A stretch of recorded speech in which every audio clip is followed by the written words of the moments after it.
ardayda meel weliba oo ay joogaan waxaa ka haysta dhibaato marka loo fiiriyo maadooyinka qaar haba ugu badnaato xisaabta iyo kemistriga amaba aan ku soo koobo maadooyinka santifiga. sidoo kale waxaa soo wajaha welwel markay diyaarinayaan imtixaanka. ardayda qaar ayaa hela qof caawiya markay diyaarinayaan exaamka halka qaar kalena wakhtiga uu ciilo. haddaba muuqaalkan waxaan ugu talagalay dhammaan ardayda ay cid weliba oo danaynaysa inay wax badan ka ogaato habka ugu fudud oo aad u heli karto su'aal weliba jawaabteeda oo saxan iyo faahfaahinteeda intaba. laga yaabo inaad isweydiiso mar weliba internet ma heli karo. taasi looma baahno inaad ka fikirto, waayo abisyadan badankooda waxay u shaqeeyaan qaab offline ah oo mana baahno internet keliya markaad ka soo digsanayso play storeka maahane. yar kadib aynu isku soo laabano.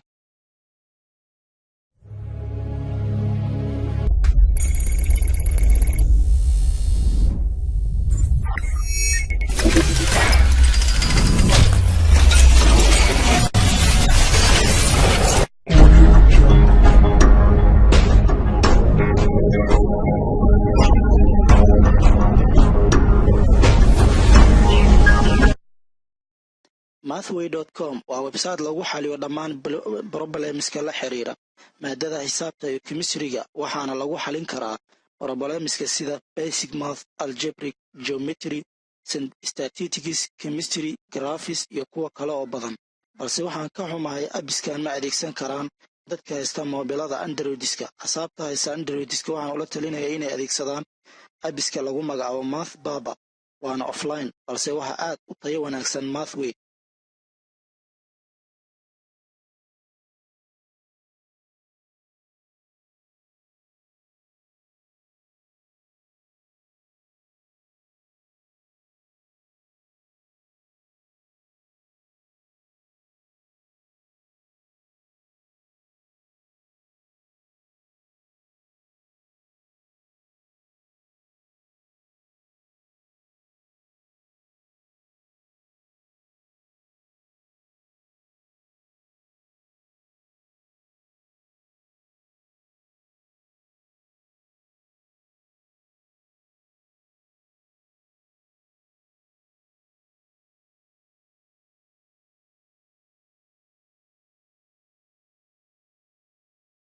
coursehero.com waa website daboola baahidaada waxbarasho oo dhan, hadday ahaan lahayd xisaab, saynis qaybaheeda kala duwan sida physics, hadday ahaan lahayd taariikh, ganacsi iyo wixii la mid ah.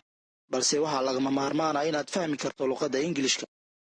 waxaad ku baran kartaa luqad weliba aad doonayso inaad wax badan ka fahanto. sparknotes.com waa website aad u caawiya shakhsi weliba u baahan inuu fahmo wax badan, waana bilaash gebi ahaanba. courseska uu bixiya waxaa ka mid ah biology, taariikh nololeed, chemistry, computer science, drama, dhaqaalaha, taariikh, xisaab, physics, sida loo curiyo gabay iyo falsafadaha.